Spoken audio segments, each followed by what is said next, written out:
Hi, I'm Sharon Wren. And I'm Linda Cook. And this is QC Crime Watch. Every week we'll be talking about some of the crimes that has happened in the Quad Cities over the past few days and following up on some cases that we have covered earlier.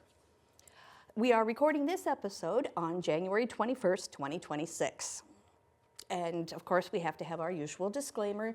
Neither one of us are legal professionals and cannot give any sort of legal advice or recommendations. No, sorry, that would be a conflict of interest for us, so. Yeah, and also we have no training and you want training for that sort of thing. You want a real attorney. Well, speaking of that, we have a quick update on the Wold Davenport partial collapse case. This is so interesting. Sharon, you were telling me about this off camera. Yes, so far all of the parties are meeting the deadlines that we mentioned in an earlier podcast. So we've only had a couple so far, but we're off to a good start. When you say meeting deadlines, excuse me, yes. I have to ask. Is this for what? Deadlines for what? Oh, there are so many deadlines. This deadline is for responding to the amended petitions that were filed in the second half of 2025, which I'm trying to remember off the top of my head. So they're filings. They're filings, discovery things. We're going to be running into these deadlines pretty much all year. Okay. But they're meeting their first ones. Now, what was interesting was a count, like somebody has a count of like negligence or murder or whatever. There was a count that was mentioned in the short form petitions that was kind of interesting. Piercing the corporate veil. I love the sound of that. I thought it sounded poetic It when you sounds told so me about it. Shakespeare. It does. But that is actually the legal action where courts can disregard a company's limited liability protection. They file under the LLCs. That makes the owners personally responsible for business debts or actions. A creditor could go after the owner's personal assets, their home, their bank accounts, to satisfy business obligations or a judgment or any sort of thing. Wow. Yeah, so stay tuned, y'all. We're going to be learning a whole lot of new legal terms before this is all over. Okay, so in other words, they don't have to treat this person just like a business. They can treat a person like a person too. Yes, and their assets would be no longer protected because they're personal and business assets. They're all lumped together.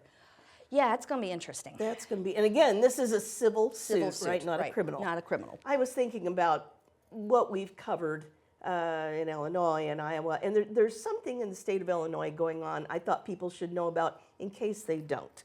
Now, this past fall, the Safety Act, which is controversial anyway. Yeah, it's not safety like safety committee, but it's SAFE-T.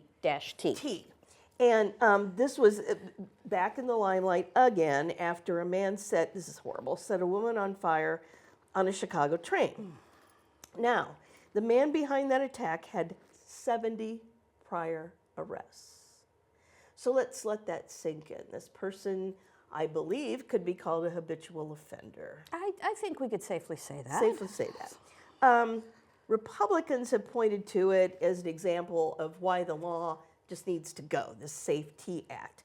But Democratic leaders maintain that it works. And Sharon, you were able to put this in a very succinct way. What is the Safety Act? What was the reason for it? Basically, it doesn't penalize and I hate to use the word lower income, but somebody who's not extremely wealthy as far as bail comes. Right. You see bail amounts of like $5,000. That could be really difficult for some people to come up with. So they have this Safety Act, which means nonviolent offenders don't have to worry about that as much. Right. And also it's up to the judge. Yes. Whether a person will be released. And right. we both know multiple cases where, on the Illinois side, where somebody has been kept in custody for a long time. This is going under scrutiny again. And some people say that this is a good policy that has led to a reduction in crime. This is the Illinois House Speaker, Emanuel Chris Welch. Welch says that falling crime rates in Chicago, in particular, the city's seeing its lowest number of murders since 1965. Whoa. Is a sign that the Safety Act works. That's like 60 years. I know. Chicago has also seen numbers of other violent crimes like shootings and robberies drop in recent years. But in McHenry County, and that's up north, officials conducted their own study of the Safety Act. This particular study, and this is only in McHenry County now, not for the whole state, No. found there was a 30% increase in crime and a 280% increase in what? Failure to appear. Oh, we see that daily.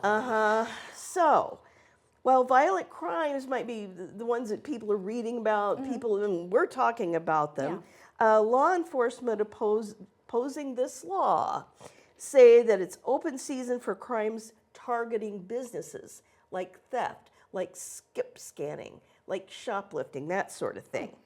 And many people may not realize retail thefts are felonies. They can be, they're wobblers, honestly. It depends on the amount. Right. And the You're not situation, gonna, too. You're not going to go to prison for shoplifting a pack of gum. No. But an offender can go into a store, commit this theft, and then come to the jail, and then they're immediately released. And this is what the detractors say, only for that person to come back again in the next couple of days with another retail theft. So now there's a new bill looking to adjust the Safety Act and widen the net for judges when these accused people come before them, possibly to be detained. So you can look it up. It's HB 4275, and it says that all felonies, not just violent ones, would be eligible for pretrial detainment. Okay. So, and Sangamon County State's Attorney John Millhiser said, all felonies should be detainable, but they aren't.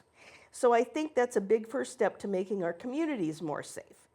Now, the lawmaker behind the bill, Representative Mike Coffey, says he hopes that he can find bipartisan support for this kind of amending, or I would say massaging, the Safety Act.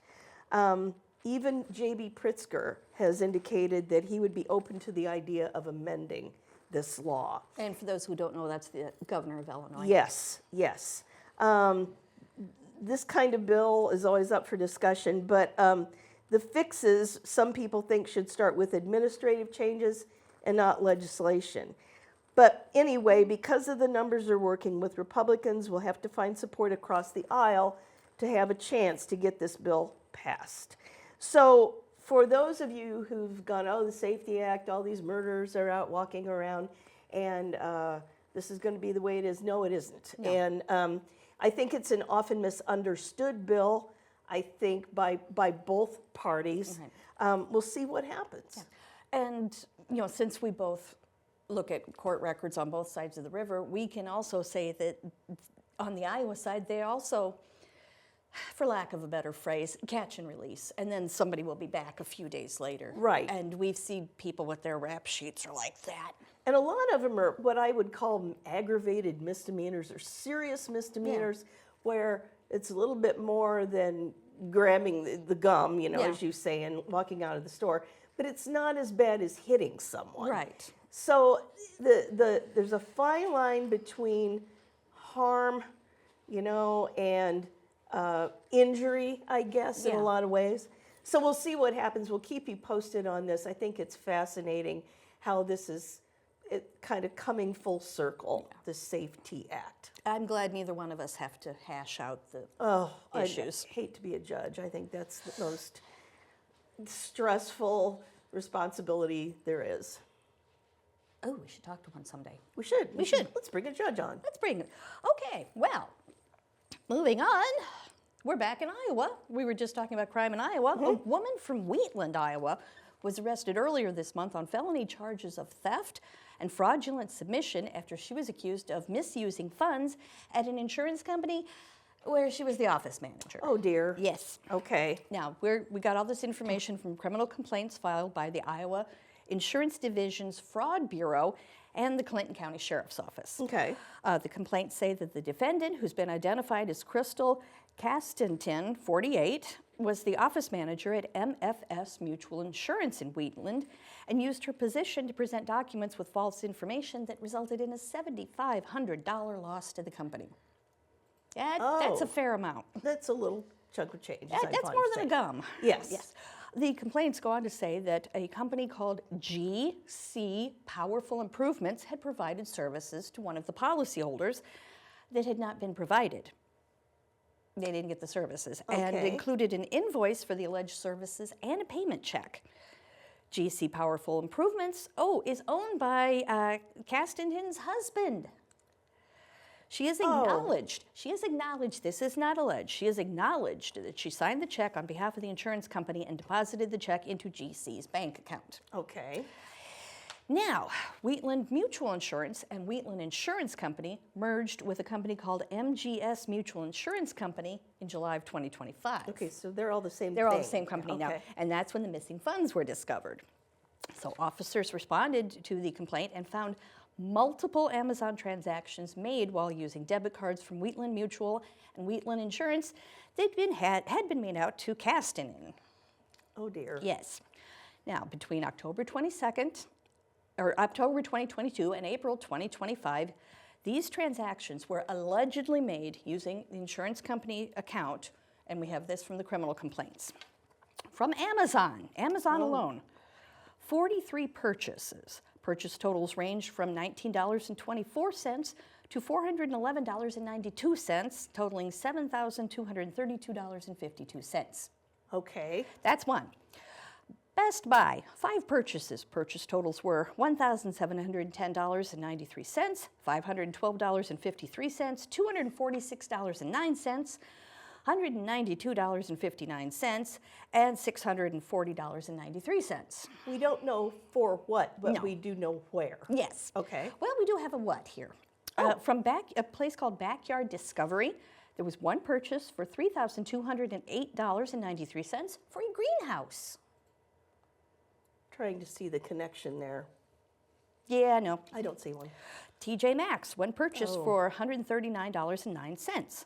Lowe's Home Improvement, one purchase for $925.96. Home Depot, one purchase for $604.55. And JP Morgan credit card payments in the amounts of $2,100, $3,100, and $50. Okay. Okay, now, charges on the Wheatland Mutual account, because we're talking 2 accounts here. Now, Right. these include 25 purchases, on top of the ones we already mentioned.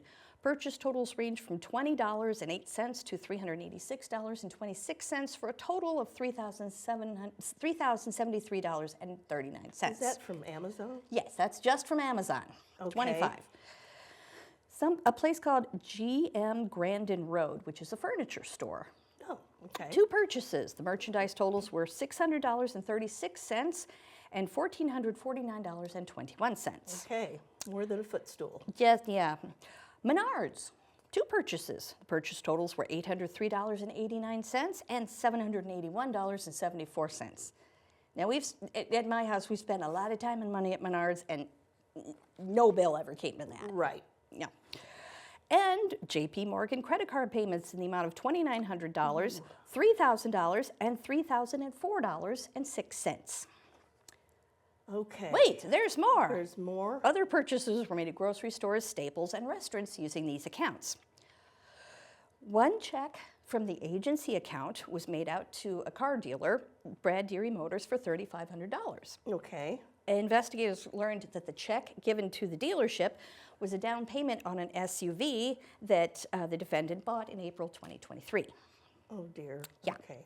So we had, those are the charges. Now we're getting to the meaty stuff. Yes, an officer and a special investigator with the Iowa Insurance Division Fraud Bureau met with Ms. Castanen on December 22nd with questions about the investigation, and she said she would meet them at her home. She said that the transactions in question were for the office, employees, community outreach, and she had a logical reason for most transactions, Okay. training fees or whatever. So the investigators asked her about the Amazon and the other transactions, and she was either unable to explain them or said the transactions were not supposed to be on the account. She was unable to explain why most of the items from the Amazon purchases were in her home. She said that the JP Morgan payments were reversed. They'd been made in error, but the officer said that only the $50 charge had been reversed. So she was arrested on January 3rd and charged with 1 count of ongoing criminal conduct, Class B felony, 1 count of Ooh. first-degree theft, Class C felony, 1 count of second-degree theft, Class D felony, and 1 count of fraudulent submission, a Class D felony. She almost has the whole set. Right. The reason I reacted that way is because if you see a Class D felony on somebody's charges, a lot of times they can get that dropped to an aggravated misdemeanor. Right. But these are Not Bs and this is Cs. different. A B is right below an A, which is the highest you can get. Yeah. So this is going to be difficult to drop down. Yes. And she has an arraignment on January 29th, so we will be following this. Wow, Sharon. Whew. Yeah, every now and then we hear about somebody doing something like this. Yeah, and it wasn't a violent crime. I mean, No, no one was no. injured. No one was killed or anything. But that's a lot of money. That's a lot of money, and And the policyholder who thought they were getting some kind of repair services to their home, and we don't know the circumstance, but they don't have that work done. Right. So there's injustice Yes. here. There's injustice. Wow. Well, I'm going to go back to Illinois here. Illinois Secretary of State Alexi Giannoulis warns Illinois residents, look out for text message scams claiming to be from the Illinois State Department of Motor Vehicles. Now, this was in a news release that went to all media in the Illinois area, in this bi-state region. So these texts threaten to suspend vehicle registration and driving privileges. So they also falsely claimed that enforcement actions will begin Saturday, January 17. So if you get one of those and you think you're on the hook for this money and then, this action has started, yikes. The Illinois Secretary of State's office never sends text messages requesting personal or financial information. These are phishing or smishing attempts to trick residents into giving up personal or financial or both information. So recipients shouldn't respond to the messages or don't open the link. There's a hyperlink there. Don't open the link. It's a good way to get hacked or virus. It really is. And you should never do that anyway if it's an unsolicited text or email. And actually, I got one of those texts. You did just a few days ago, right? And then I laughed, and then I deleted it, and then I think I blocked the number too. Right. I have a lot of blocked numbers, and most so of many them have to blocked do with these phishing texts. yeah. The Illinois Secretary of State's office does not send text messages demanding payment for traffic fines or requesting driver's license or vehicle registration information. They do, however, send out texts to remind you of an appointment. Yes, I had to make an appointment to get my driver's license renewed, and pretty much as soon as I hit submit, there was the reminder. the text. Yeah, So but that's great. that was expected. Sure. Yes. So this is what Giannoulis says. Scammers are constantly trying to find new ways to cheat Illinoisans out of their personal information and hard-earned money. These deceptive scams are unfortunately an increasingly prevalent threat in our modern society, and they're coming from many sources, including phone calls, text messages, and email communications. And I like this last sentence here. I encourage everyone to remain vigilant. Avoid engaging with these messages and report scams to help protect yourself and others. So if you go, not if, when you go to this story on our website, because you'll be able to do that when you see the text that's accompanying this video, you can find a place to report scam attempts to the Federal Trade Commission. You'll find a hyperlink to report it there. Save it. I think it's a good idea that everybody has that option. Well, staying on the Illinois side for a minute, we've all heard of cold cases. I mean, there's a couple shows cold case. Sure, on and TV. that means unsolved. Unsolved. And for a long time. Yeah, not like a couple weeks, we're talking years. Right. And not really a whole lot of leads. We actually had one around here that was solved after 60 years. A John Doe who was found near Geneseo in 1965 has been identified using technology that didn't exist in the 60s. A group called the DNA Doe Project has identified the remains, which were called Geneseo John Doe, as Ronald Joe Cole, who was 19 years old when he disappeared from Fillmore, California in 1965. Well, he's not even from around No. here. And then his remains were found in Illinois the next year. His half-brother, David Lefevre, had been previously named by investigators as the prime suspect in both Cole's disappearance and the murder of his brother-in-law. A postman discovered a human skull near a creek southeast of Geneseo on October 27, 1966, and the FBI determined that a bullet hole at the base of the skull was the cause of death, and the individual had died 1 to 5 years earlier. That's an execution. Investigators searched the area, found further skeletal remains, and determined that they belonged to a man somewhere between 16 and 30. So in 2024, the Henry County Sheriff's Office brought the information to the DNA Doe Project. They began researching it. A DNA profile was generated from the man's remains and uploaded to something called GED Match, which shows a number of DNA matches in the second to third cousin range. So they did a few days of research, began to make progress. They found information online about a member of the family of Ronald Joe Coleman that was saying he's a murder victim whose body had never been found. He was a long-standing missing person, and further DNA testing confirmed that Geneseo John Doe was Mr. Cole. He'd been living with Lefevre at the time of his disappearance. Lefevre and his wife Margaret were arrested in 1983 on unrelated charges, and it was later learned that Lefevre had previously confessed to murdering his brother. Margaret Lefevre's brother, by the way, had gone missing in 1977, and in 1984 they found his body in a shallow grave near the Lefevre's former home. The police named Mr. Lefevre as a prime suspect. He was never charged in either case. I wonder why. Well, and this is pure speculation here. Even in 1984, we didn't have DNA technology quite like we do now. Right. So he could have confessed to it, and they're going, but what evidence? I mean, I could run around saying I kidnapped the Lindbergh baby. Right, that's true. That's true, but they didn't have the evidence to actually connect them. Right. But they finally did. Unfortunately, Mr. Lefevre has passed away, so. But at least the family in California has closure. Right, they know what happened. They know where he is, and I'm assuming by this point he's on his way home. Home. Yeah. For Wow. proper burial. And actually, we're going to be talking to somebody with the DNA Doe Project I in the know, next I'm few so weeks. excited. That is going to be very cool. Oh, yes. We're going to talk about this, other cases, and just everything we've ever wanted to know about DNA and cold cases. It's amazing. People say, oh, well, they don't care about that anymore. It happened too long ago. I think this is a nice little nod to good police work. Right. That, the diligence and the way these are handled, sometimes they do find out what happened. And sometimes, people can be going, it's too long ago. It wasn't too long ago for his family. Right. They want to know where he is, and now they have a ballpark idea of what happened. And right. It's still tragic, but at least the mystery's been solved. It brings to mind the Trudy Appleby case, of course. That wasn't a cold case necessarily, but it's a bodiless case.